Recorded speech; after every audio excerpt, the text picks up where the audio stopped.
주께서 보는 하나님이라는 제목으로 말씀을 같이 나누겠습니다. 며칠 전에 저녁 때에 야구를 보고 있는데 아내가 옆에서 같이 봐주더라고요.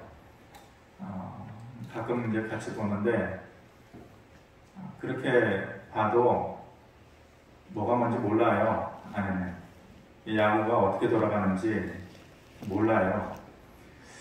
야구가 몇 회면 끝나는지도 아직도 몰라요. 9회면 끝나거든요. 그것도 모르고 TV 화면에 중계가 되면 지금 몇 회가 진행되고 있는지 다 표시가 되거든요. 늘 물어요. 지금 몇 회야?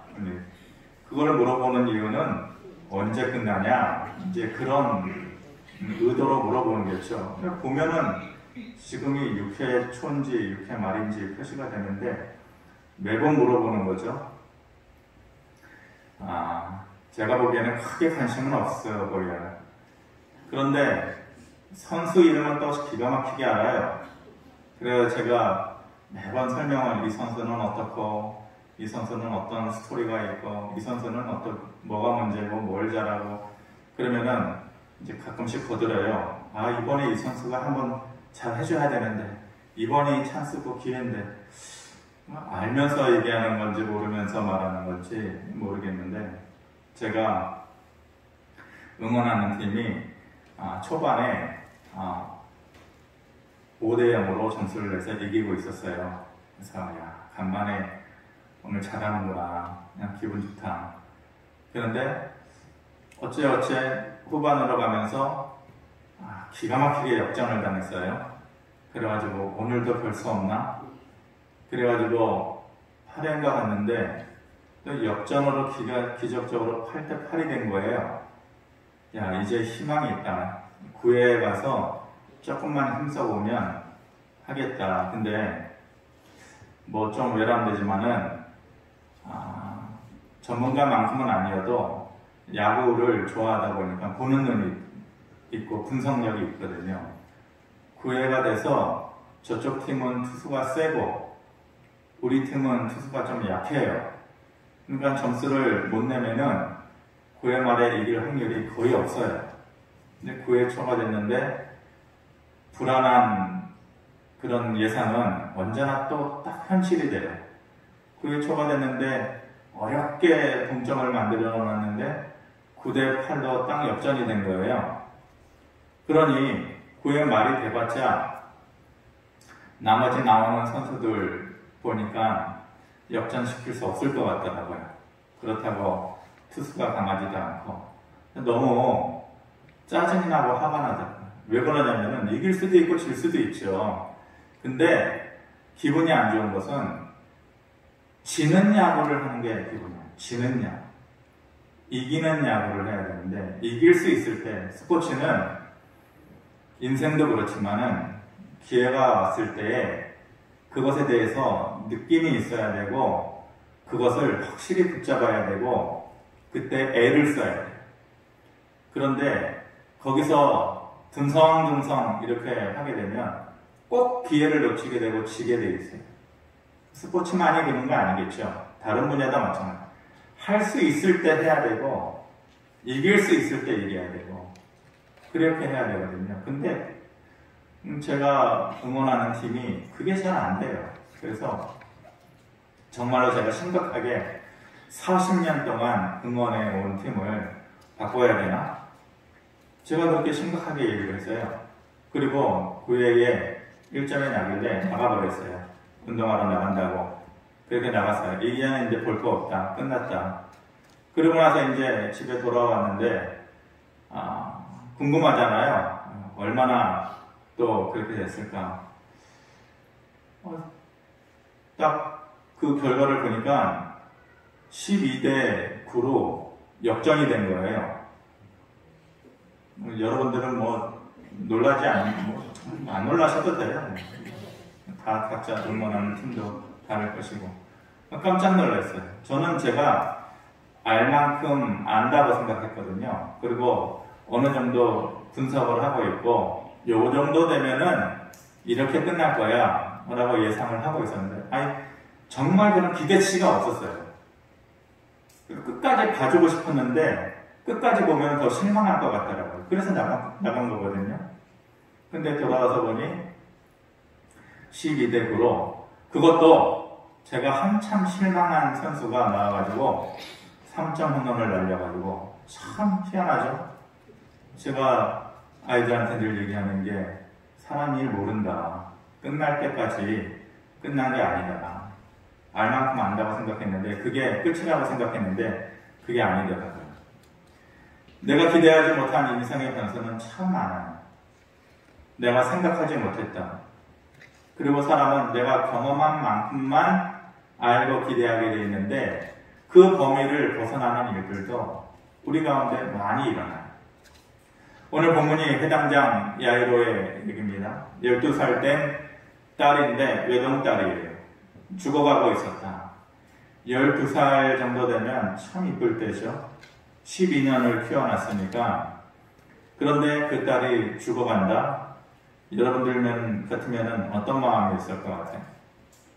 아이를 수술대 위에 올려놓기 위해서 중환자실로 수술실로 들여보내는 것도 부모의 입장에서는 참 경험하기 싫은 일이에요.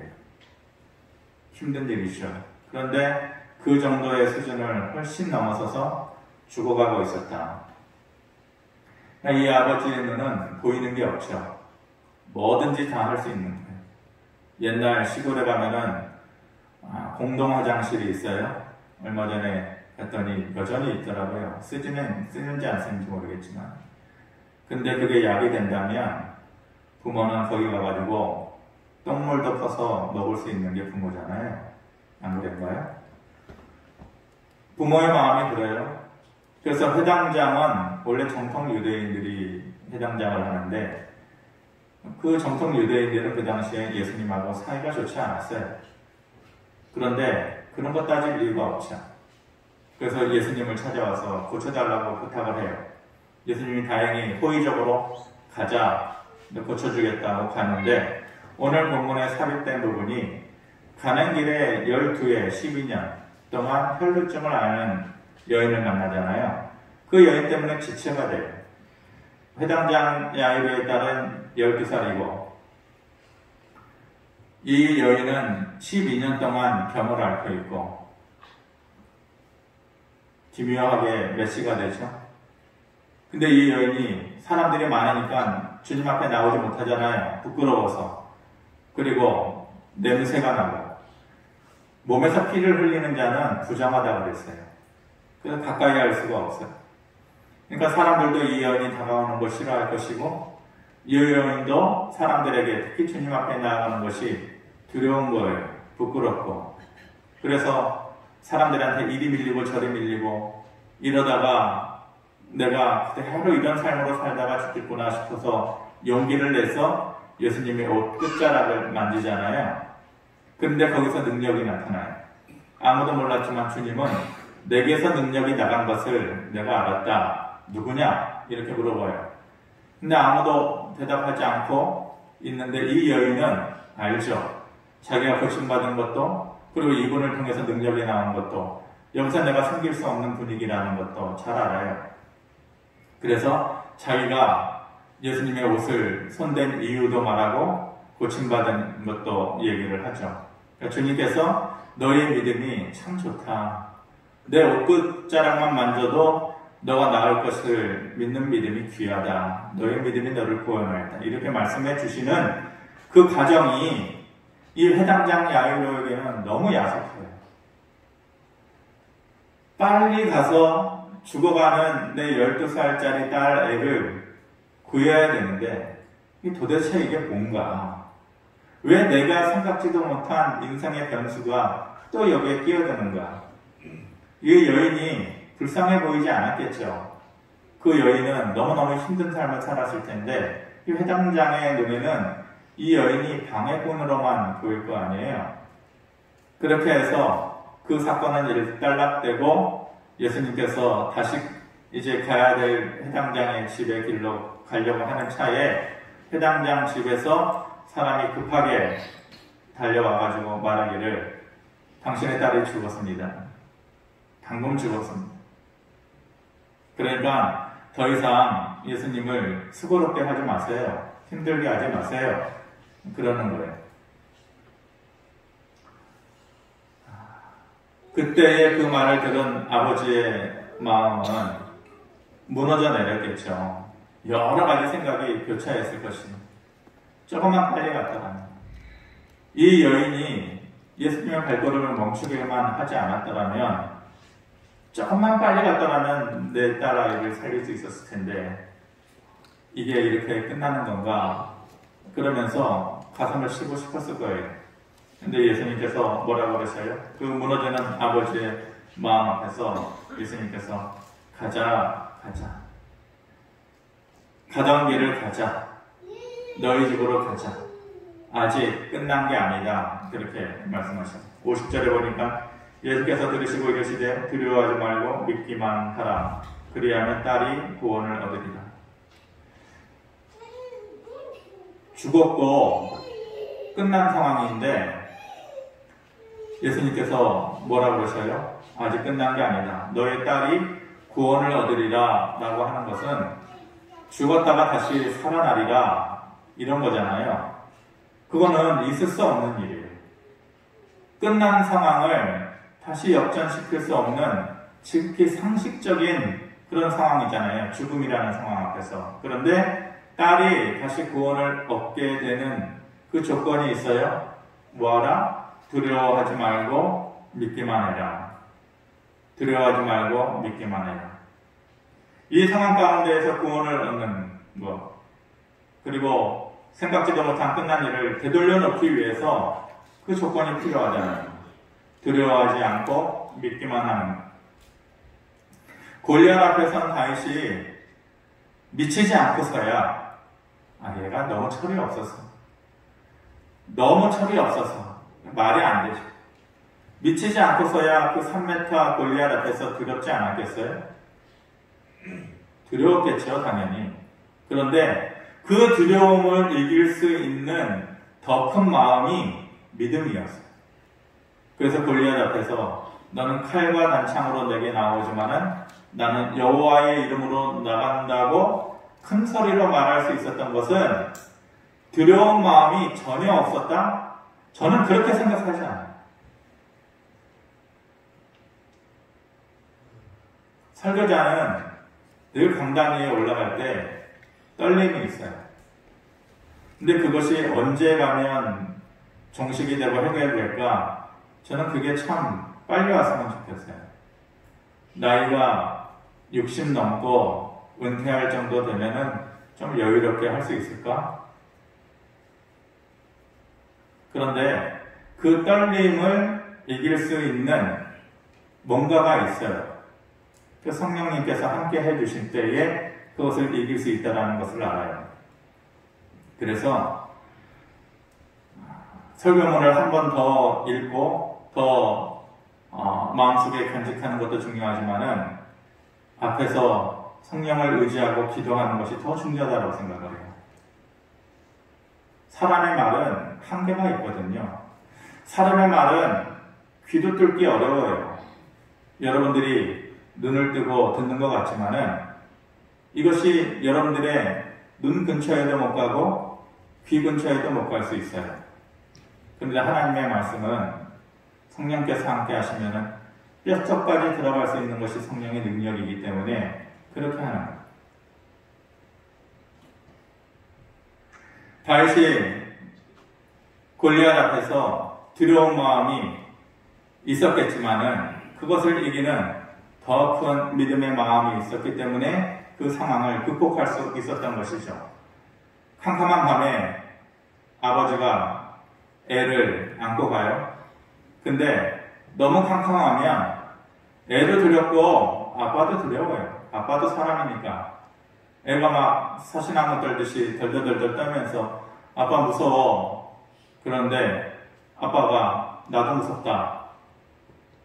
당연히 아빠도 무섭죠. 근데 걱정 마. 아빠가 안고 가고 손잡고 가니까 아무 일 없을 거야. 그렇게 얘기를 해줄 때에 아이가 그래도 무서워하면서 덜덜덜덜 떨면 아빠가 함께 해준다라고 했는데도 덜덜덜덜 떨면 아빠도 끝까지 무서운 거예요.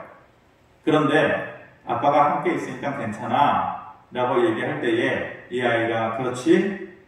아빠가 날 지켜줄 거지? 라고 하면서 그 손을 잡고 아니면 품에 안겨서 새근새근 조금 전까지만 무섭다고 하던 애가 새근새근 잠이 들면 아빠는 어떤 마음일까요?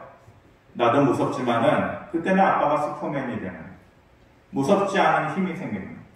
하나님께서 우리에게 요구하시는 모습이 그런 것 아니겠어요? 물론 하나님은 두려움을 느끼시고 무서워하는 분이 아니지만은 내가 두려운 상황 가운데서도 아빠를 믿고 아버지 되시는 하나님을 믿고 그 두려운 마음을 맡길 수 있는 것, 여기가 끝이 아니라 당신이라면은 내 삶을 새롭게 해 주실 수 있다라는 믿음을 가지고 새근새근 두려운 상황 가운데서 새근새근 잠들 수 있는 모습을 가지는 것.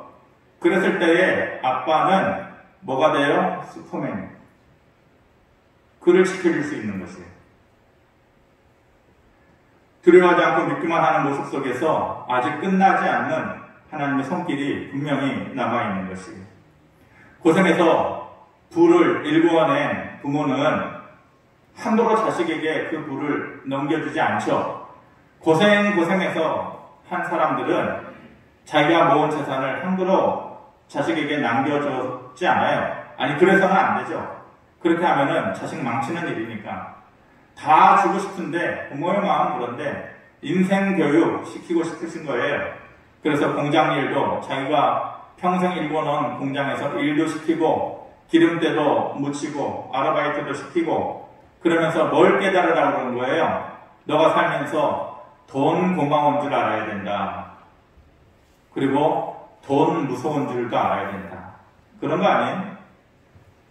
이게 마냥 너를 즐겁게 하는 것이 아니고 이것을 통해서 너가 고마운 것도 느끼고 이것을 통해서 두려운 것도 느껴야 된다. 그걸 교육시키고 싶은 거예요. 그냥 자녀는 빨리 달라고 싶은데 그게 아니죠. 부모는 시간을 끌고 애를 태워요. 애 타고 답답한 가운데에 배우라는 거죠. 배워라. 하나님이 그러세요. 그냥 빨리 우리에게 응답해 주시면 좋은데 꼭 그렇게 하지 않아요. 시간을 질질 끄셔요. 우리는 답답해 미칠 지경이죠.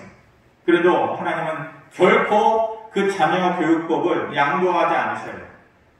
고집센 부모라면 하나님이 제일 그러실 거예요. 절대 양보하지 않아요. 인간 부모는 어느 정도 자식의 어려움을 겪은 것을 보면 그래 이만하면 됐다 그만하면 됐지 하고 주지만은 하나님은 바닥까지 내려갈 때까지 결코 양보하지 않으셔요.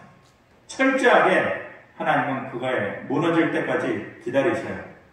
그래서 힘 있는 사람은 자신 없게 만들고 교만한 사람은 낮아지게 만들고 그리고 자랑할 것이 이것저것 많아가지고 뻣뻣한 사람은 오히려 그 자랑할 것을 통해서 부끄럽게 만드셔요.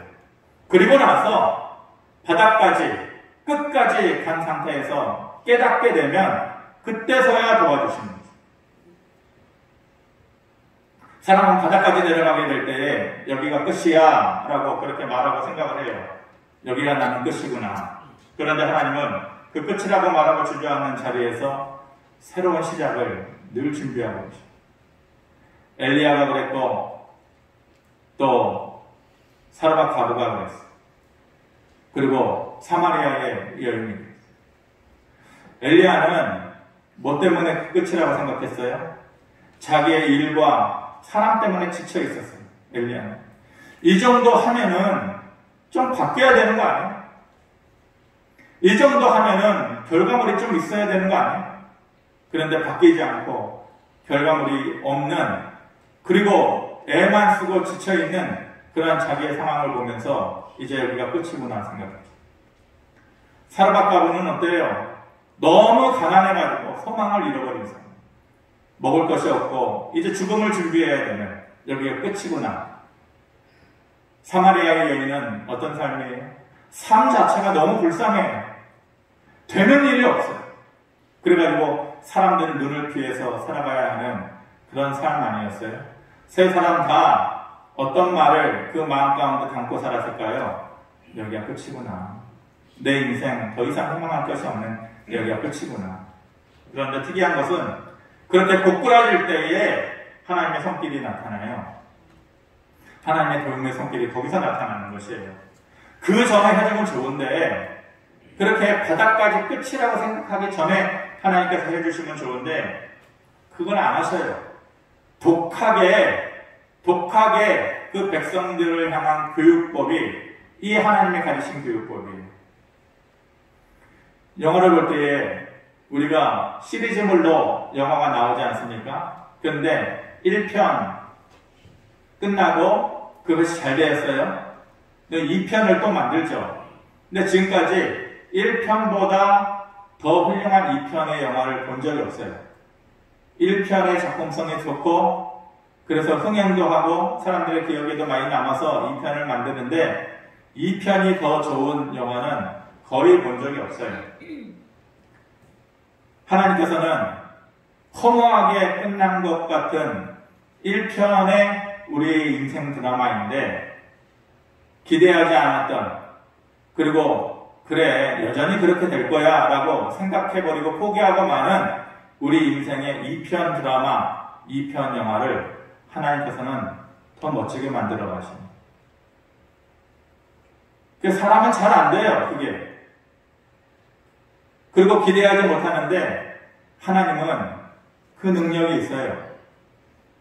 그 누구보다도 뛰어난 우리의 인생 감독이기 때문에 그래요.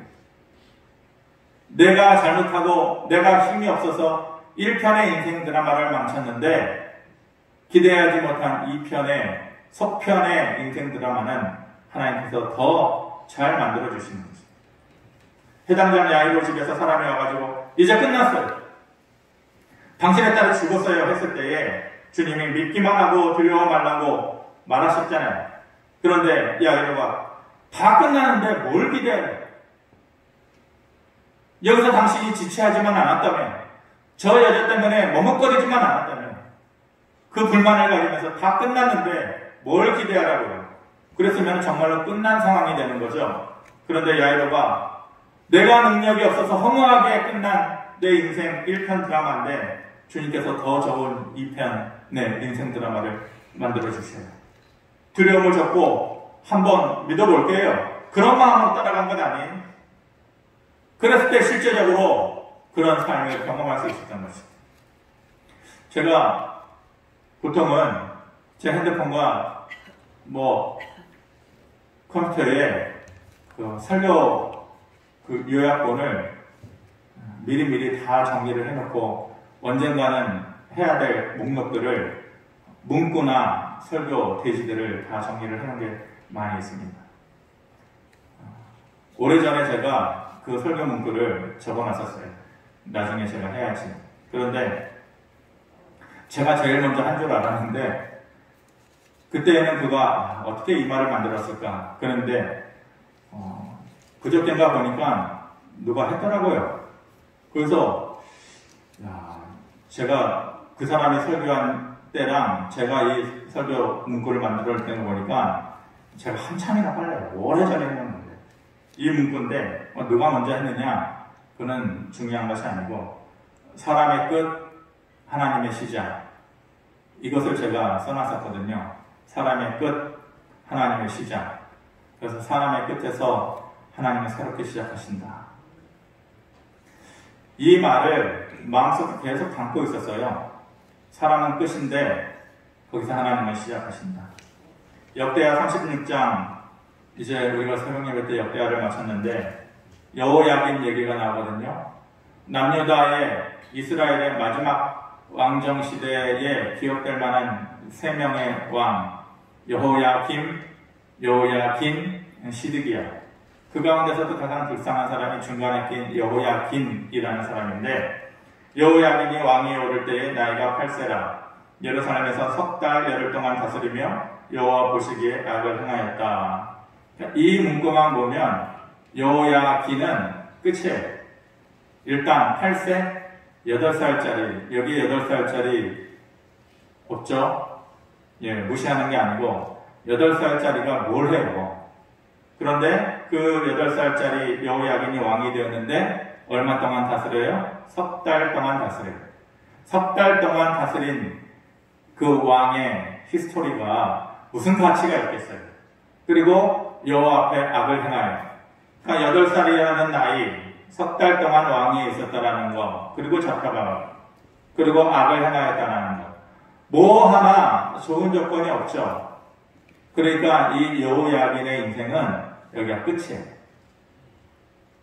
더 이상 바라볼 게 없고 기대할 것이 없는 것이에요.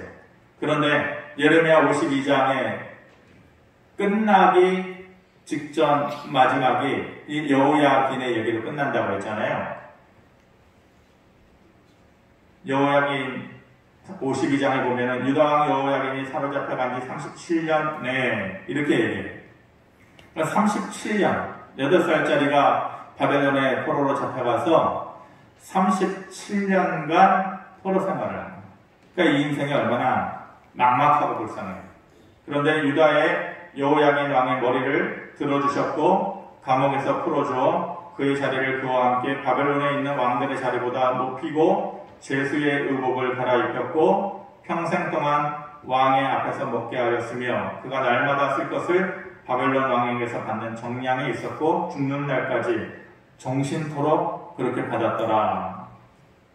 사실 사람의 시각으로 보면 8살 된 여호야긴, 그리고 여호와 앞에서 악을 행해서 멸망받을 수밖에 없는 여호야긴, 이런 모습 아니에요?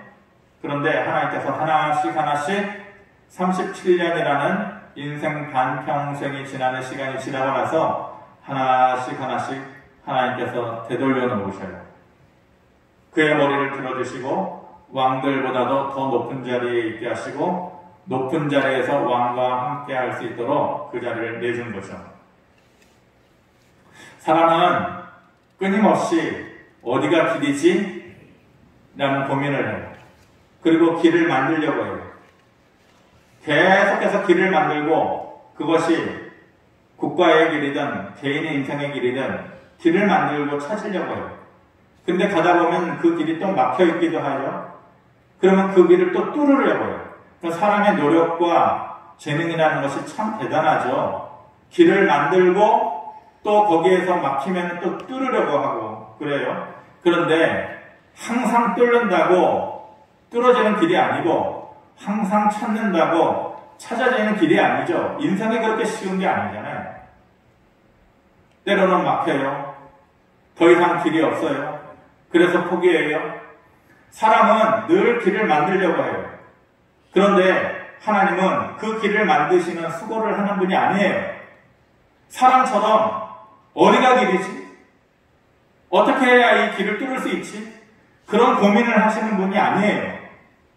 하나님은 길을 만들려고 애쓰는 분이 아니라 내가 길이다 이렇게 얘기해요. 하나님은 내가 길이요 생명이다. 그리고 그 길을 허락해 주시는 분. 인간은 노력하고 애써서 길을 만들려고 하지만 하나님은 길이에요. 그리고 그 길을 허락해 주시는 그 능력을 가지시는 분. 아프고 나면 사람이 큽니다. 제 후배 한 명이 예전에 아프고 나서 엄청 키가 큰 것을 보고 사람은 아프고 나서 크는구나. 근데 키만 그런 게 아니죠. 마음도 그래요. 마음도 아프고 나면 커요. 아프고 나면 기뻐져요. 안 아프고 컸으면 좋겠는데 그런 인생은 없어요. 다 아프고 나서 그만큼 커지는 것이에요. 지금의 우리가 아픈 것은 우리의 삶이 깊어지고 커지기 위한 걸음과 같은 것입니다. 끝이라고 생각되는 그 순간에 하나님께서 길과 생명 되시는 것을 우리가 기억하기를 바랍니다. 힘없고 보잘것없는 그런 인생 1편의 드라마는 내 잘못 때문에 끝나지만 그 끝에서 하나님은 그 감동력을 발휘하여서 2편의 인생 드라마를 다시 만들어주십니다. 화려하지 않을 수 있어요. 하나님께서 우리의 2편을 만들어 놓으실 때에 천만 영화가 되게 하시고 상업성이 있게 하시고 보통 사람들은 천만 영화 되면 야, 이 영화 참 좋다.